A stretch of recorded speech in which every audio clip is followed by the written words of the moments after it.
안녕하세요. 저는 40대 초반 여성입니다. 오늘은 3년 전 기막혔던 제 이혼설을 하나 말씀드려 볼까 해요. 저에게 이혼은 저를 위한 가장 중요한 선택 중에 하나였지만 동시에 아픈 상처를 가져다 준 사건이기도 해요.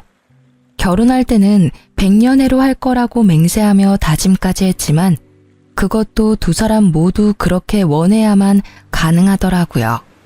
한 사람이 아무리 노력해도 나머지 한 사람의 노력이 없으면 결국 이렇게 중간에 헤어질 수밖에 없다고 생각해요. 솔직히 이혼을 해서 이렇게 사연글을 쓰게 될 줄 몰랐기에 두서가 없을지도 모르지만 제 이야기를 한번 들려드릴게요. 저와 전 남편은 사내 비밀 커플이었어요. 그 스릴 때문에 더 즐거웠고 또 그 스릴 때문에 잘못된 선택을 했던 건지도 몰라요. 결혼 당시에 남편은 결혼에 대한 준비가 된 상황은 아니었어요. 쥐뿔도 없다고 하죠. 정말 아무것도 모아놓은 돈이 없었거든요. 게다가 시댁도 우리에게 원조를 해줄 수 있는 여건은 아니었기에 오롯이 저와 남편이 모두 해결해야 했어요. 처음에는 제가 모은 돈에 남편 이름으로 대출을 받아서 아파트를 사려고 생각했어요. 그런데 하루는 아버지가 저희를 부르더니 남편에게 돈을 빌려주겠다고 하시더군요. 저는 놀라서 우리끼리 하겠다고 했지만 아버지는 딸 시집 가는데 마음고생 시키고 싶지 않다며 남편에게 돈을 빌려주고 나중에 갚으라고 했어요. 대신 이자는 받지 않을 테니 편하게 너희들 돈 모으라고요. 그때 정말 아버지에게 얼마나 고마웠는지. 결국 남편은 그렇게 하기로 하고 저희는 자가로 집을 마련했어요. 그렇게 행복할 줄만 알았던 저의 결혼 생활은 조금씩 삐그덕 이상한 길로 빠져가고 있었어요. 사람들이 말하길 결혼과 연애는 다르다고 하잖아요. 그 말이 제 남편에게는 딱 맞아서 연애할 때는 좋았던 모습들이 결혼 후에는 나쁘게 변해버렸거든요. 남편은 밖으로 돌아다니는 걸 무척 좋아해서 친구들과 사람들을 자주 만나곤 했어요. 가끔 저도 남편과 함께 밖으로 돌아다니며 사람들도 만나고 구경도 하고 맛집도 찾아다녔어요. 그런데 결혼을 하고 나서도 남편은 바뀌지 않았어요. 아니, 오히려 더 밖으로만 나돌아다닌다고 해야 하나?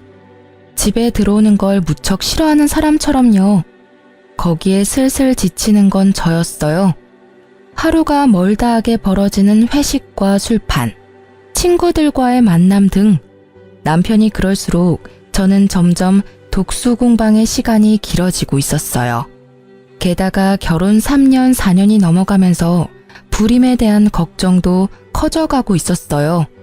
결혼 4년 동안 자연 임신이 한 번도 되지 않았던 저는 손주를 원하는 시모의 눈치를 심하게 봐야 했어요. 그 탓인지 애는 더 생기지 않고 결국 심각하게 산부인과 진료를 생각하게 됐죠. 시모의 상황에 난임센터를 방문한 저는 일단 자연 임신을 시도해보자는 의사의 말을 듣고 산부인과에서 정해준 날짜만 손꼽아 기다리고 있었어요. 그날 저녁 따라 남편이 또 늦더라고요. 그런데 이번 한 번만이 아니었어요. 저번 달에도 그렇게 일찍 오라고 단단히 일렀는데 날짜를 넘겨버리는 탓에 이번에는 벼르고 있었거든요. 그런데 이번에도 일찍 오지 않더라고요. 애가 타는 제 속을 모르는지 밤 11시가 넘어서야 남편에게 전화가 왔어요. 당신 어디야? 오늘 일찍 들어오라고 했잖아.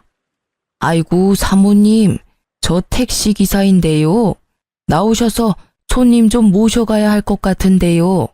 택시에서 내릴 생각을 안 하셔요. 날씨가 추워서 놔두고 가기도 그렇고. 어머, 죄송합니다. 제가 바로 데리러 내려갈게요. 전화를 한 것은 남편이 아니라 택시 기사였어요. 아파트 현관 앞에 서 있는 택시를 보니 어찌나 민망하고 화가 나던지 저는 연신 기사에게 미안하다고 말하며 남편을 데리고 왔어요. 술에 쩔어서 몸을 가누지도 못하는 모습을 보는데 정말 한 대 쥐어받고 싶을 만큼 열이 받더라고요. 게다가 남편을 데리고 집에 들어오는 내내 남편의 옷에서 나는 제 것이 아닌 여자의 향수 냄새와 분 냄새에 겨우 화를 삭히며 집으로 들어왔어요. 밝은 데서 보니 더 선명하게 보여지는 남편의 모습에 저는 눈을 감으며 충격을 감당해야 했어요.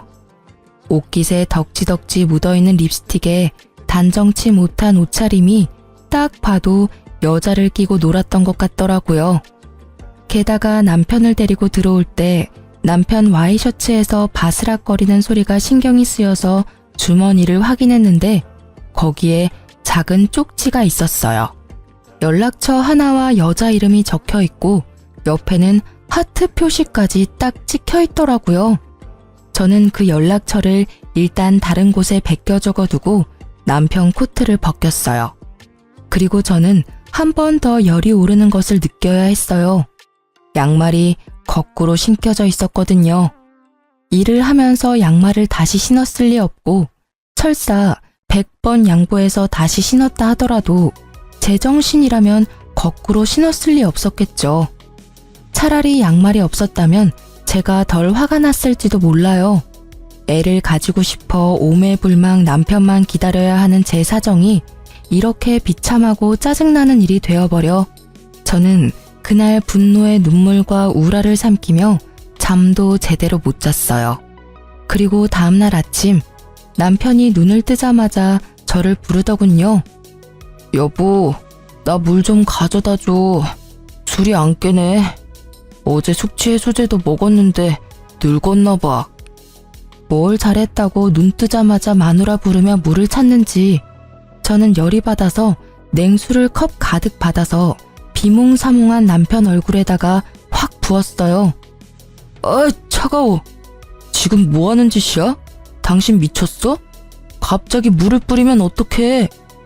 뿌릴만 하니까 뿌렸지. 지금 당장 냉수 마셔도 정신 못 차릴 것 같으니까 내가 뿌려준 거야. 정신 똑바로 차리고 이야기하라고. 무슨 이야기를 해? 아, 어제 늦어서 그런 거야? 오랜만에 친구가 연락 와서 한잔 좀 했어. 그런데 그게 이렇게까지 아침에 물벼락 맞아야 할 일은 아니잖아. 그것도 이유 중에 하나지. 내가 먼저 약속을 잡았는데 당신이 내 약속을 지키지 않았으니까. 화가 나는 건 당연한 거야. 근데 그건 좀 덜 중요한 이유야. 제일 중요한 이야기를 말해봐. 어제 술 마신 것까지는 이해할 수 있어. 그래, 네가 술 마시고 저녁 늦게까지 탱자탱자 노는 게 하루 이틀 일은 아니니까. 근데 그 꼴은 뭐야? 와이셔츠에 묻은 립스틱에 양말은 거꾸로 신었더라? 나 몰래 바람 피우니? 아니지. 나한테 나 바람 피웁니다 하고 시위한 거니? 이건 그냥 별거 아닌 거야. 친구랑 놀면서 도우미 좀 불렀어. 걔네들 뭐 치근덕대는 거 다 알잖아. 양말은 술에 취해서 내가 벗었다가 다시 신었던 거 같은데. 근데 그렇다고 내가 바람 피웠다고 하기엔 약하잖아. 다들 부르자고 난리인데 내가 싫다고 할 수는 없잖아. 그래서 내가 바른 사람을 만나라고 했지. 결혼했으면서 미혼 친구들하고 친하게 지내고 그러면서 여자나 만나고 말이지. 그리고 왜 매번 도움이나 부르는 친구들하고 노는 거야? 그렇게 여자가 좋아? 막 애교 떨고 치근덕거리니까 좋아? 당신 친구들은 그래도 돼. 결혼도 안 한 싱글이니까. 근데 당신은 결혼까지 했으면서 집에 있는 내 생각은 안 해? 이젠 내 교우관계까지 관리하려는 거야? 제발 좀 그만해. 어떤 친구와 어울리든 그건 내 자유라고. 그래, 솔직히 나도 어제 일찍 오려고 했어. 그런데 별로 그런 마음도 안 들고 친구가 연락 왔으니까 잠깐 갔다 온 거야. 그렇다고 당신이 나한테 이렇게까지 화내는 건 나도 좀 억울한데? 솔직히 애 가지자고 날짜 정해서 관계하고 그러는 거 정말 짜증나는 일이거든? 뭐 내가 종마야? 내가 씨나 뽑아내는 기계냐고. 마음이 동해야 하는 거지. 이걸 강제적으로 막 날짜 시간 정해서 하고 그러는 건 너무 인위적이고 감정 없는 것처럼 느껴져서 기분 나쁘다고. 남편의 말에 저는 너무 어이가 없어 제가 잘못 들은 줄 알았어요. 너 그게 사랑해서 결혼한 여자한테 할 말이니? 내가 룰루랄라 즐거운 마음으로 날짜 시간 정해서 하자고 한 건 줄 알아? 병원에서 그렇게 하라잖아. 내가 왜 애를 가지고 싶은 건지 모르겠어? 당신과 내 아이니까 가지고 싶은 거야. 그리고 애 갖는 게 내 생각 때문만은 아니지. 어머님은 요즘 매일같이 전화하셔서 애는 생길 것 같냐? 이번에는 생길 거다. 태몽을 껐는데 소식 없냐? 매번 그런 말만 하신다고. 당신한테 그런 말 안 하시니까 당신은 내가 얼마나 스트레스 받는지 모르지? 진짜 이런 면이 너무 마음에 안 드는 거야. 약속 거절 못하는 거 이해할 수 있어. 그런데 기분 나쁘다면 어쩔 수 없지. 사랑도 없는데 왜 살아? 여기서 끝내 그냥. 나는 당신하고 헤어져도 어차피 아쉬운 거 하나 없어. 내 말이 끝나자 남편의 당당하고 짜증나던 얼굴이 조심스럽게 바뀌더라고요. 그럴 수밖에 없죠. 저는 정말 아쉬운 게 하나도 없었으니까요. 사내 연애였지만 제가 이미지에 타격을 받을 일은 전혀 없잖아요. 잘못을 이 사람이 했으니까요. 부서도 달라서 자주 마주칠 일도 없거든요. 게다가 이 집은 어차피 아버지와 제 돈으로 산 집이니 지금 당장 이혼하더라도 남편은 유책 배우자가 돼서 집 소유권 주장은커녕 위자료만 더 내야 하거든요. 그걸 이해한 건지 남편이 제 눈치를 보더라고요. 당신 와이셔츠에 쪽지 하나 들어가 있었거든? 예쁜 여자 이름 하나랑 연락처, 그리고 하트 모양까지 있지. 도움이라도 이런 식으로 개인적인 전화번호 주고받으면서 만나면 외도가 아닐 리가 없잖아. 아니면 내가 이 전화번호로 전화를 한번 해볼까? 유부남 꼬셔서 뭐 하려고 했냐고. 혹시 또 모르잖아. 당신이 결혼 안 했다며 총각 흉내 냈다고 이야기해줄지도 모르지. 당신이 오늘 같이 놀았던 친구들 다 솔로잖아. 여보, 미안해. 진짜 뭐든 다 내가 미안해. 솔직히 좀 갑갑해서 집에 안 들어온 거야. 그리고 그 쪽지에 적힌 여자도 어제 처음 만났어. 여러 번 만났으면 연락처를 줬을 리가 없잖아. 그리고 진짜 아무 일 없었던 건 확실해. 술집에서 나와서 바로 택시 타고 집에 온 거야. 그런 모텔 같은 곳 들릴 시간도 없었다고. 앞으로 절대 이럴 일 없을 테니까 이번만 자기가 이해하고 넘어가줘. 응? 진짜 술 취해서 벌어진 해프닝 같은 일일 뿐이라고. 남편의 구구절절한 변명과 핑계에도 제 화는 가라앉지 않았어요. 왜인지 더 심하게 짜증이 나더라고요. 변명 같은 거 다 필요 없고 우리 애 가지는 거 다시 생각해보자. 이 상태로 애 가져봐야 상처는 애만 받아. 집에 매번 늦게 들어오고 친구랑만 노는 아빠, 육아로 고생하면서 신경질만 느는 엄마. 어느 쪽이건 애한테 좋지 못한 건 맞고 당신 말대로 당신 종마 취급 당하는 건 싫다니 그것도 내가 이해해 줄게. 그치만 나도 지금 당장은 당신이랑 즐겁게 살 맞대고 싶은 기분 아니거든? 다른 여자랑 치근덕거린 당신하고 옆에 있는 것도 솔직히 불쾌해. 그러니까 시간을 좀 갖자. 제 말을 들은 남편은 더 이상 아무 말도 하지 않았지만 어느 정도 제 말을 이해하는 것 같더라고요. 그리고 그날 이후 남편은 회식도 친구와의 모임도 모두 자제하고 집에 일찍 들어오려고 애쓰더라고요. 그게 눈에 보이니 계속 화내고 있는 것도 좀 미안해지기도 했고 솔직히 조금 치사한 방법이긴 했지만 남편이 제정신을 차렸다고 생각했기에 마음은 좀 편해졌었죠. 그렇게 성실해진 남편은 매일 제 눈치를 보더라고요. 그리고 그 이후 한 달쯤 지났을까요? 명절 며칠 전쯤 갑자기 아버지에게서 전화가 왔어요. 나다. 미국에 있는 네 오빠 어제 한국 들어왔는데 연락됐니? 어? 오빠 한국 들어왔어? 아, 나한테 연락 먼저 하라니깐. 나 결혼하고 나서는 연락도 잘 안 되더라고. 남편한테 소개시켜준데도 극구 싫다고 해서 우리 그이는 아직도 나한테 오빠 있는지 모르는데 언제까지 숨겨야 될지 모르겠어. 근데 성이 다르니까 소개하면 우리 집 재혼 가정인 거 금방 알 테고. 제가 남편에게 숨기는 것 딱 한 가지는 저희 집이 재혼 가정이라는 것이었어요. 시댁에서 싫어하실까봐 조심스럽게 말한다는 게 아직까지 이야기 못해서 비밀이 되어버린 거죠. 오빠는 어머니가 이혼한 전 남편 사이의 자식이거든요.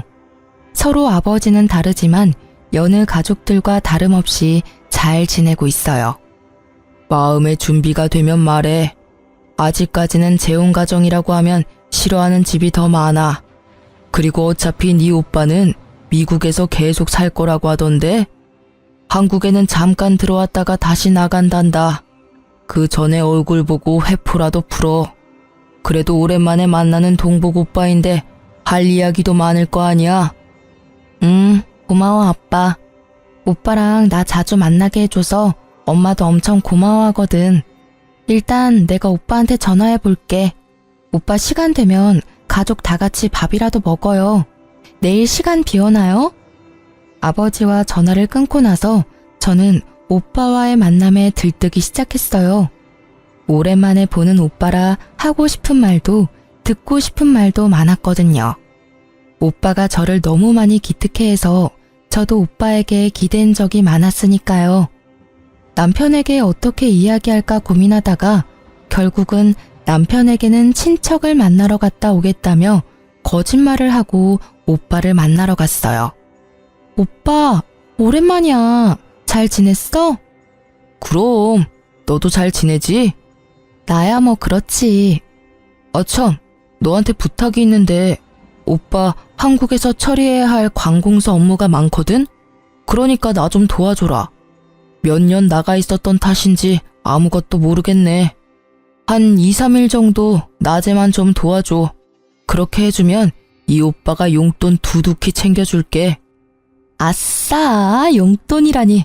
얼마 만에 받아보는 거야? 역시 내 생각 해주는 건 오빠뿐이야. 오빠의 말이 저는 고맙기만 하더라고요. 이번에 보면 또 언제 볼 수 있을지 모르는 데다가 저한테 용돈을 챙겨주고 싶어서 이렇게 안내를 부탁한다는 걸 알고 있었거든요. 어릴 때도 오빠는 저한테 별것도 아닌 부탁을 하고는 꼭 마지막에 알바로 번 용돈을 쥐어주곤 했거든요. 알았어. 연차 쓰고 오빠를 위해 안내역 해줄게. 그래, 그럼 오늘은 식사부터 할까?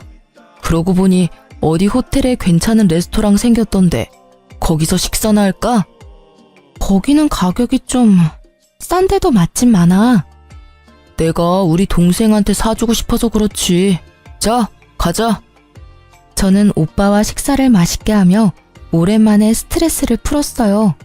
식사 마지막에는 저와 남편 선물까지 주더라고요.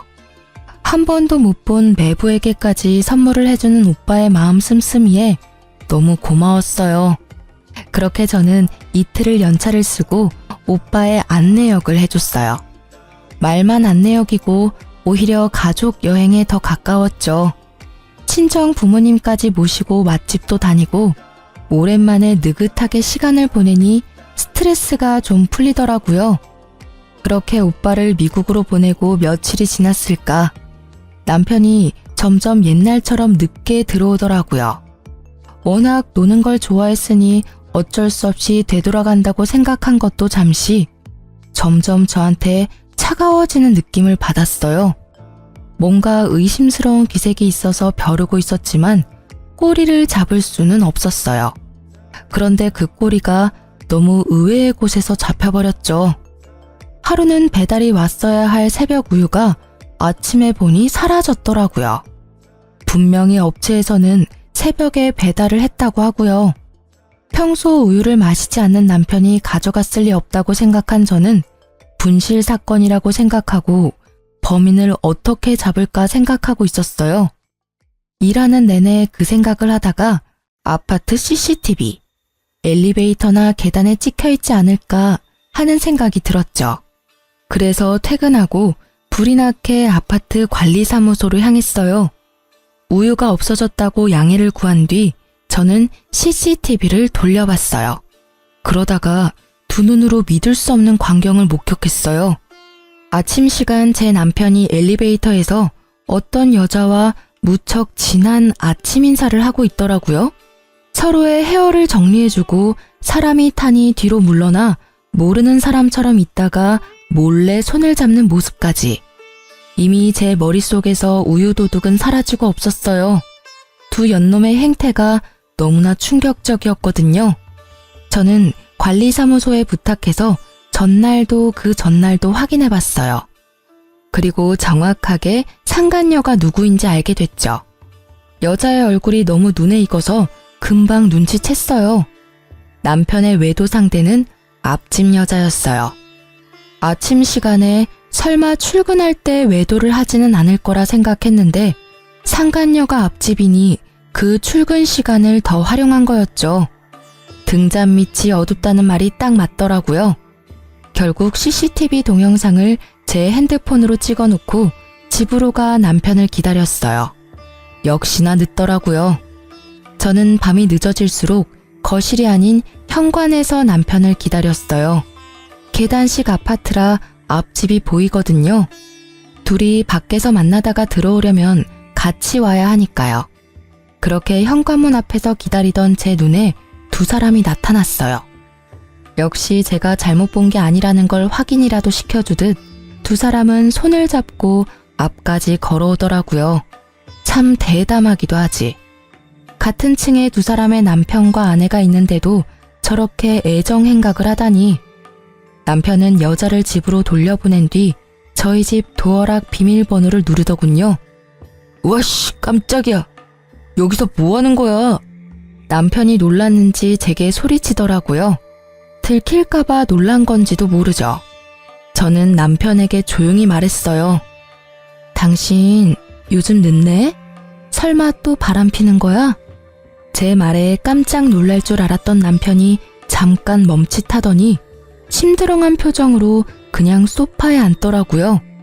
그 여유 있는 몸짓에 차분하게 말로 하려던 제 인내심이 뚝 끊겼어요. 그 태도는 뭐야? 내가 묻잖아. 당신 바람 피냐고. 아, 너 의처증이야? 매번 이런 식으로 나 힘들게 하면 기분이 좀 나아져? 친구 만나고 회식하는 거 좀 줄여줬잖아. 그럼 이쯤에서 만족을 좀 해. 어떻게 모든 걸 너한테 맞추면서 살아? 그리고 내가 이 말까지는 안 하려고 했는데 너야말로 바람 피는 거 아니야? 굉장히 당당하네. 당신은 바람 핀 적이 없고 바람은 내가 폈다는 게 당신 주장인 거네. 그런 이야기를 할 만한 근거는 있는 거지? 어디 이야기해봐. 들어는 줄게.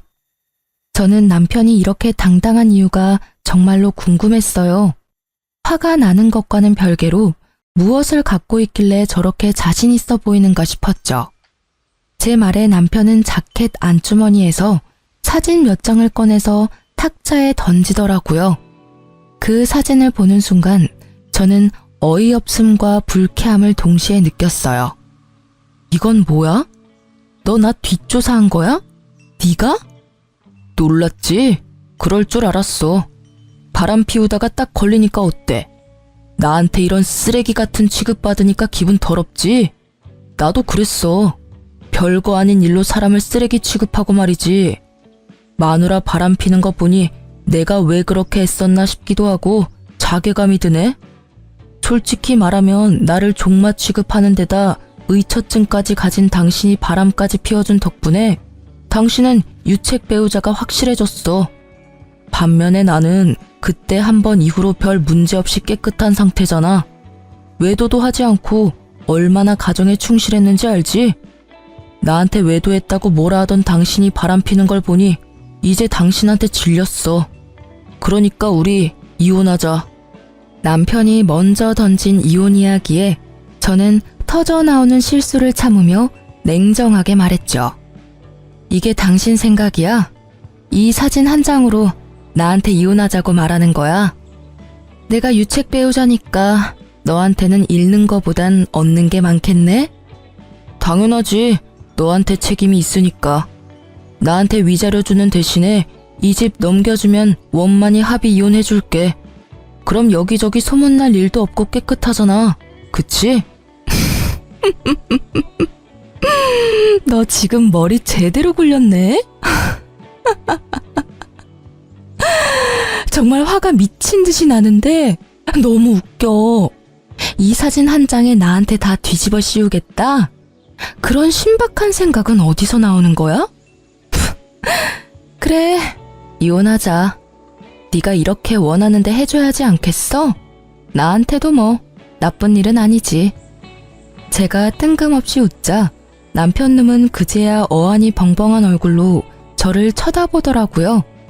이혼하자는데 웃으니 뭔가 잘못됐다는 걸 알아챘지만 제대로 아는 게 하나도 없으니 말도 못하고 쳐다만 보는 거죠.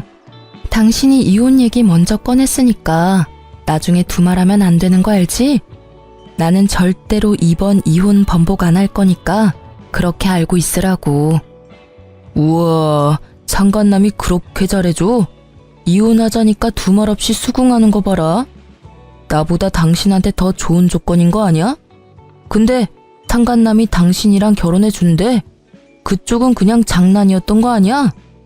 한때 부부였던 인연으로 내가 말해주는데 와이프랑 이혼할 테니 결혼하자고 하는 놈들 중에 제대로 된 놈들 없어. 너도 곧 버림받게 될걸? 상간남 신경 쓰지 말고 당신이나 이 집에서 나갈 궁리나 해. 필요하면 용달 정도는 불러줄게. 당신 짐 싹 다 챙겨서 나가주면 좋겠어. 이 집은 어차피 내 거야. 이 집 살 때 네 돈 한 푼도 안 들어갔어. 내가 모은 돈이랑 우리 아버지가 당신한테 빌려준 돈으로 산 거지. 이 집 갖고 싶니? 그러면 일단 아버지한테 빌린 돈부터 갚고 와. 그리고 이 집 살 때 내가 낸 돈 나한테 돌려주면 이 집 줄게. 됐지? 계산을 그렇게 하는 법이 어디 있어? 당신이 유책 배우자인데 어떻게 내가 당신한테 돈을 줘야 하는 건데. 결국 소송으로 가자 이거야? 나는 이미 증거가 다 있다고. 당신이 유책 배우자라는 증거. 사진이 이거 한 장뿐인 줄 알아? 수십 장이나 더 있거든? 아, 그거 100장 1000장 가져와도 그걸로는 내 외도 증명 못해. 왜냐면 이 사진 속에 있는 남자는 상간남이 될 수 없거든. 이 사람이 누군지 자기는 모르겠지만 이 나라 정부는 정확히 알고 있지. 저는 예전에 친정어머니의 부탁으로 발급받아 놨던 어머니 이름의 가족관계 증명서를 남편에게 보여줬어요. 당신은 내가 외동딸이라고 생각했지? 근데 우리 집 재혼 가정이야. 그래서 내 위로 나랑 피가 이어진 오빠가 하나 있어. 그 오빠는 성이 달라. 엄마의 전 남편 아들이거든. 이름 어디서 본 것 같지 않아? 내 뒷조사한 사람이 이름 말해줬지? 그럼 답 나왔잖아. 당신이 찍어온 사진에 있는 사람은 우리 오빠야. 누가 일한 건지 일을 제대로 못했네. 친정 부모님이랑 다 같이 밥도 먹고 놀러가고 그랬는데 나랑 오빠 사진만 딱 찍어온 걸 보면 오히려 당신 엿먹이려고 그런 건가 싶기도 하고. 제 말이 이어질수록 남편의 느긋한 인상이 점점 심각하게 바뀌는 게 참 웃기더라고요. 알아보려면 좀 더 끝까지 팠어야지 이 나쁜 놈아. 나를 유책 배우자로 만들고 이 집 뺏어갈 작정이었어? 근데 이를 어째? 내가 유책 배우자가 아닌데? 당신이 이 집 가져가려고 계획한 거면 빨리 머리 굴려야 할 거야. 내가 가지고 있는 걸 보면 당신은 이 집에서 갖고 갈 수 있는 게 하나도 없을걸? 오히려 위자료로 몇 천쯤 준비해야 할 텐데 괜찮겠어? 남편은 소파에서 내려와 내 앞에 무릎을 꿇었어요. 처음 보는 모습이었어요. 그런데 얼마나 꼴보기가 싫던지. 그런 내 생각은 꿈에도 모른 채 남편은 열심히 저에게 빌더라고요. 여보, 내가 아주 잠깐 미쳤었나 봐. 진짜 미안해. 잠시만 내 말 좀 들어봐. 진정하고. 당신, 너라고 하던 남편놈은 불리한 상황이 되니 저를 여보라고 부르더라고요. 가증스러운 놈. 그 모습을 보는데 어찌나 찌질해 보이던지요. 나 지금 지극히 냉정한 상태야. 이보다 더 차분할 수가 없어. 그래, 오늘 이 집에서 나가면 이혼 서류는 시댁으로 보내줄까? 아니지, 앞집으로 보내면 되지 않겠어? 앞집 여자랑 필요 이상으로 친하잖아. 제 물음에 남편 얼굴이 허옇게 질려버리더라고요. 제가 모를 줄 알았나 봐요. 하긴 저도 우유가 아니었으면 영원히 몰랐을 수도 있죠. 역시 앞집 여자 이야기를 꺼냈더니 미안하니 뭐니 변명하려던 남편 입이 꾹 닫혔어요. 그리고는 눈동자만 떼굴떼굴 굴리며 이 상황을 어떻게 빠져나가야 할지 궁리하더라고요. 빠져나갈 구멍을 못 찾게 저는 남편놈 앞에 CCTV를 촬영한 영상을 떡하니 보여줬어요. 그걸 보더니 눈을 딱 감더라고요. 이걸 변명할 수는 없을 테니까요. 안 들킬 거라고 생각했어? 그래, 나도 몰랐을 거야. 설마 아침에 저렇게 대담하게 바람을 필 줄이야? 정말 뒤통수 제대로 맞을 뻔했지. 그런데 오늘 아침에 누가 우유를 딱 가져가는 바람에 도둑 잡으려다 당신 외도 장면 잡은 거야. 누가 가져간 건지 보면 절이라도 해주고 싶네. 동영상 진짜 잘 찍혔지? 손 잡는 거 보니까 아주 죽고 못 살아, 그지? 이걸 보고도 당신이 유책 배우자가 아니라고 할 사람이 있을까? 근데 관리 사무실의 CCTV는 보관 기간이 며칠이려나 모르겠네. 그거 확인하면 언제부터 바람핀 건지 확인할 수 있을 텐데. 여보, 진짜 미안해. 내가 진짜 다 잘못했어. 저 여자가 나 꼬시는 바람에 내가 넘어가 버린 거야. 진짜로 만난 지 얼마 되지도 않았고 그렇게 깊은 사이도 전혀 아니야. 나는 그냥 잠깐, 아주 잠깐 바람 쐬는 기분으로 만난 것 뿐이라고. 그러니까 제발 이혼만은 안 돼. 내가 미친놈이었어. 그런 말을 왜 꺼냈는지. 나 여기 나가면 갈 곳도 없어. 제발. 남편은 제 치맛자락을 붙잡고는 울며 불며 매달렸어요. 아까 전에 그 기세등등한 당당함은 어딜 간 건지. 완전히 180도 바뀐 그 모습에 저는 그놈의 손을 뿌리쳤어요. 다 필요 없어. 분명히 이혼 번복 없다고 말했어. 지가 바람 펴놓고는 나한테 뒤집어 씌우고 집을 가져가려고 하다니 어떻게 그런 생각을 할 수가 있어? 이 파렴치한 놈. 네 눈에는 내가 돈이니? 애 안 가지려고 할 때부터 알아봐야 했는데 다 끝났어. 그러니까 당신 짐 다 싸서 지금 당장 나가. 안 나가면 앞집에 당신 짐 다 갖다 줘 버릴 거야. 여보, 제발 앞집에는 알리지 마. 부탁이야. 내가 나갈게. 내가 나가면 되잖아. 그렇게 죽고 못 살아? 얼마나 사랑하면 들키지도 못하게 그래? 근데 앞집에 알리고 말고는 내 마음이거든? 여기서 더 내 기분 더럽게 만들면 지금 당장 초인종 누를 거야. 결국 남편은 이후 찍소리도 못하고 필요한 짐만 챙겨서 나갔어요. 저는 남편의 그 모습이 더 짜증났어요. 앞집에 알리지 말라니. 그 정도로 아끼나 싶었지만 아니었어요. 나중에 알고 보니 그 여자를 아껴서 그런 게 아니라 그 여자가 상간녀 소송으로 위자료 지불할 때 자기한테 내달라고 할까봐 그런 거였더라고요. 어디까지 찌질해질 수 있는지. 그리고 나중에 확인을 해봤더니 그날 우유를 가져간 건 어이없게도 남편이었더라고요. 우유를 마시지 않는 남자가 왜 가져갔나 싶었더니 그걸 상간녀에게 줬더라고요. 그때는 자기가 가져갔다고 저한테 이야기할 생각이었다는데 이 멍청한 놈이 그걸 나중에 깜빡하는 바람에 저는 스스로 판도라의 상자를 열어버린 거죠. 그리고 알고 보니 앞집 여자와는 반년 정도 사귄 상태로 생각보다 오랫동안 만남을 이어왔더라고요. 저는 앞집 여자에게도 화가 났어요. 매번 오며 가며 살갑게 인사하곤 했는데 저를 볼 때마다 제 남편과의 만남을 떠올리며 저를 불쌍하고 눈치 없는 여자로 봤을 걸 생각하니 분이 나서 못 참겠더라고요. 그래서 앞집 여자에게도 상간녀 소송을 걸었어요. 남편과의 이혼 소송도 물론 진행했고요. 그렇게 상간녀 소송 걸고 얼마 뒤 누가 우리 집 배를 누르더라고요. 화면에는 앞집 여자가 서 있었어요.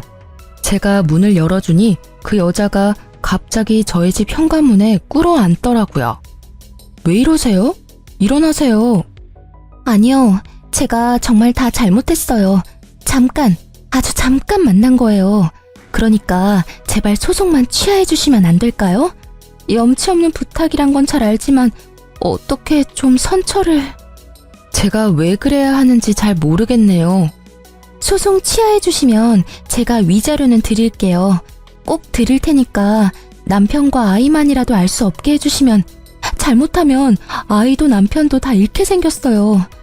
그러니까 제발 소송만 취하해 주세요. 위자료는 제가 드릴게요. 아, 그러세요? 모두 잃게 생겼구나. 그런데 저도 당신 덕분에 가정과 남편을 잃었어요. 그러니까 그 부분은 그걸로 퉁치죠. 솔직히 바람 필 때 소문날 거 생각 안 한 건 아니잖아요. 그래도 유부남 잘 만나고 다녔으면서 이제 와서 왜 후회를 해요? 후회하지 말고 열심히 즐긴 대가를 받으면 되죠. 제 말에 무릎 꿇고 있던 상간녀가 꿀먹은 벙어리가 되더라고요. 틀린 말은 단 하나도 없었으니까요. 남의 남자 만날 거면 소문날 거 당연히 각오한 거 아닌가요? 이제 더 이상 할 말 없으면 나가보세요. 저는 더 이상 해드릴 말이 없어요. 제가 피해자인데 가해자가 이렇게 피해자 행세를 하고 계시는 것도 이상하고. 뭐? 그렇게 따지면 남편 관리 제대로 못한 당신 탓도 있는 거 아니야? 당신이 남편 잘 붙들고 있었으면 이런 일이 생겼겠어? 잘해주지도 못할 거면서 결혼은 왜 했대? 우리 사이 진짜 별거 아니었고 당신이 못해준 거 내가 해준 것뿐이야. 내가 당신 대신해서 당신 남편 위로해줬으면 당신도 소송 정도는 취하해줘도 되는 거 아니야? 엄청난 궤변을 늘어놓는 여자를 어이없는 눈으로 바라보며 제가 재차 물었어요. 상간녀 소송 취하해주면 내가 얻는 건 뭐죠? 아니, 내가 피해자인데 나한테도 떨어지는 게 있어야 하잖아요. 갑자기 다짜고짜 소송 취하라 그러면 제가 아이고 알겠습니다 하고 해줄 줄 알았어요. 줄 수 있는 거? 그러면 당신 남편 돌려줄게요. 그럼 됐죠? 이 아줌마 말하는 것 좀 봐. 미안한데요. 남이 쓰다 버린 건 저도 필요 없거든요. 왜 굳이 그 쓰레기를 저한테 주려는 건지 모르겠네요. 저한테 줄 게 그것뿐이라면 저는 취하지 않을 거예요. 아니, 전 진짜로 당신 남편이랑 깊은 사이 아니라고요. 진지한 마음이 요만큼도 없었고 나한테는 남편이 메인이고 그쪽 남편은 사이드 메뉴 정도예요. 그러니까 그 정도밖에 안 되는 사이라는 거예요. 본인이 그 말 들으면 아주 좋아하겠네요. 근데 어쩌죠? 이야기할수록 점점 소송 취하하기 싫어지네요. 남편분이랑 아이들에게 뭐라고 변명할지 잘 생각해 두세요. 그럼 이만 나가주세요. 주거 침입으로 신고하기 전에. 나사가 하나 빠진 것 같은 상간녀와의 만남을 끝으로 이혼 과정이 빠르게 진행됐어요. 제가 예상한 대로 남편 놈은 제게 위자료를 물어주게 되었고 우리 집에 대한 소유권도 주장하지 못하게 됐죠. 그리고 상간녀 소송에서 상간녀가 저에게 위자료를 지급하라는 판결이 난 뒤 앞집에서는 큰 소리가 자주 나더라고요. 보암 소리와 싸우는 소리, 우는 소리도 나고요. 그리고 얼마 지나지 않아 앞집은 이사를 갔어요. 저는 딱히 이야기한 바가 없는데 아파트에 소문이 났던 것 같아요. 이사 가는 날 상간녀의 모습은 보이지도 않고 상간녀의 남편은 저와 마주치자 고개를 푹 숙이고는 제 얼굴을 보지 않은 채 지나갔어요. 솔직히 상간녀의 남편을 보면서 마음이 편하지만은 않았어요. 제가 소송을 취하했더라면 저 가족은 거짓이더라도 행복을 유지할 수 있었을 텐데 하는 마음도 있었죠. 그렇다고 해서 제가 모든 걸 희생해야 하는 게 당연한 것도 아니잖아요. 정말 외도라는 건 남겨진 사람에게 비참함과 수치스러움을 주는 것 같아요. 그걸 고스란히 느끼고 있는 저였기에 그 상간녀의 남편 행동도 이해는 갔어요. 그리고 전 남편과 같은 회사에 다니는 저는 전 남편과의 이혼을 알리지는 않았어요. 저도 그런 눈빛 받는 게 싫었거든요. 그런데 전 남편의 바뀐 주소지 때문에 직장 내에서 이런저런 추측들이 있었던 것 같더라고요. 물론 저와의 냉랭한 분위기도 한몫했겠지만 제 주소가 그대로인데 남편만 바뀐 걸 보고 뭔가 문제가 있었다는 걸 다들 눈치챈 것 같았어요. 그런데 그 뒤에 진짜 웃긴 일이 있었어요. 같은 부서에서 일하는 직원이 조심스레 저한테 다가와서 말을 걸더라고요. 같은 부서지만 친하게 지내지는 않았고 솔직히 일보다는 소문을 더 좋아하는 성격이시라 조용한 저와는 크게 접점이 없었던 탓에 약간 의아했죠. 그런데 다짜고짜 묻더라고요. 저기, 정말 이혼한 거 맞아요? 네, 맞아요. 솔직히 이제는 별로 말하기 힘든 일도 아니에요. 궁금한 거 있으면 물어봐요.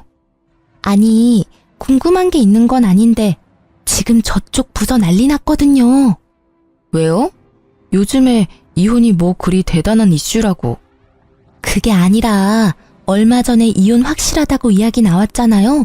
그 뒤로 그 부서에 그 사람 애인이라고 주장한 사람이 글쎄 3명이나 된대요.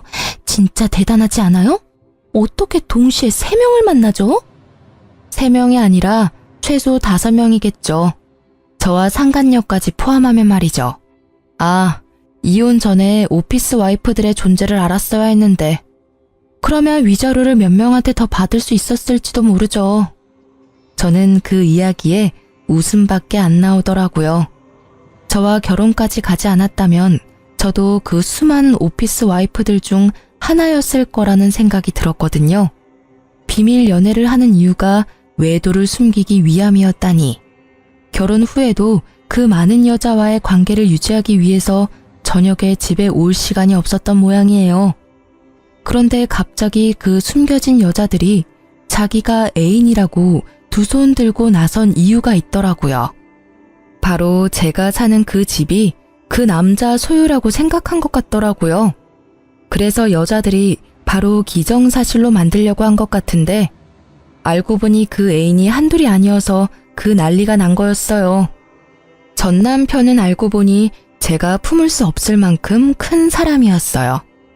애정이 얼마나 많으면 그 많은 여자를 동시에 만날 수 있었는지 제가 이혼한 것도 당연하다는 생각이 들었어요.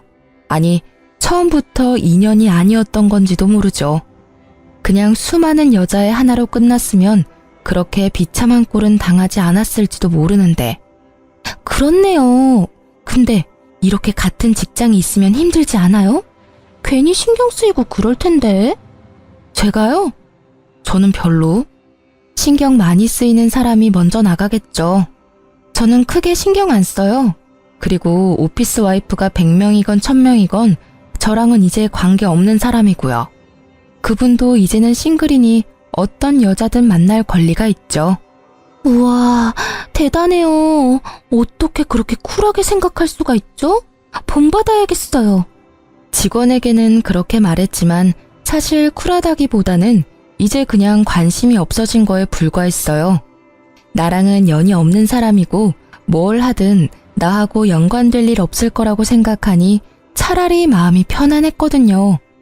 부서가 달라서 얼굴을 자주 못 보는 것도 다행이긴 했고요. 결국 의자왕으로 등극한 전 남편의 어마어마한 여성 편력으로 그 부서는 그렇게 한바탕 뒤집어지고 전 남편은 천하의 나쁜 놈이 되어버린 채 이후 회사에서 퇴사했어요. 스스로 나간 것으로 되어 있었지만 실제로는 권고 사직이라고 하더라고요. 하긴 결혼한 시기에 바람을 핀 것 정도면 회사에서 개인사로 치부할 수 있겠지만 여직원들이 4-5명이나 한 남자와 연관되면 회사 차원의 일이 되어버리니까요. 그렇게 나가고 어디로 취직했는지 뭐라고 지내는지는 들은 적 없어요. 다만 자주 만나던 친구들과도 만나지 않는다는 걸 보니 어지간히 경제적으로 힘든 모양이더라고요. 이혼했을 때는 정말 별의별 생각이 다 들었거든요. 우리에게 아이가 있었으면 좀 달라졌을까? 내가 좀 더 예쁘게 꾸미고 치장했다면 달라졌을까? 뭐 이런 생각들요. 그런데 그런 생각은 할수록 점점 우울해져 가기만 하더라고요. 사랑이라는 건 꾸며서 되는 건 아니잖아요. 있는 내 모습 그대로를 사랑해줄 사람을 찾아야 하는데 그 남자에게 저는 사랑의 형태가 아니라 돈이었던 것에 불과한 거죠. 가만히 생각해보면 그 집 하나 때문에 저와 결혼한 건 아닐까 하는 생각도 해요. 그렇게 많은 여자들이 있는데 왜 나와 결혼했을까 생각해보면 딱 답이 나오잖아요. 저는 혼자가 된 뒤로는 혼자가 편해서 비용까지 생각했었는데 아버지가 저에게 그런 놈 때문에 인생 포기하기엔 제가 너무 아깝다며 사람을 소개시켜줬어요. 아버지가 잘 아는 사람이라서 믿음이 가기는 했는데 제가 워낙 크게 남자에게 대었던지라 쉽게 마음을 내놓지는 못하겠더라고요. 그렇지만 꾸준하게 저와 연락해주고 저를 최우선으로 생각하고 행동하는 그 사람 모습에 연애 2년을 끝으로 재혼을 하게 됐어요. 결혼하고 나니 더 가정적이고 저를 사랑해줘서 지금은 사랑받는 세댁으로 행복하게 보내고 있답니다. 그리고 여담이지만 만난 지 2년 만에 아이가 생겨서 귀여운 아들 하나 낳고 잘 살고 있는 중이에요. 이렇게 잠든 아이를 바라보면 제가 지금 잘 빠져나왔다는 생각을 하곤 해요. 저처럼 이혼을 해야 하나 말아야 하나 고민하는 분들이 계시다면 다른 것 말고 나 자신부터 생각해 주세요. 그래야 나중에 나를 지킬 수 있거든요. 글로 쓰다 보니 엄청 길어졌네요. 제 글이 누군가에게는 도움이 되었으면 좋겠어요. 다들 읽어주셔서 감사합니다.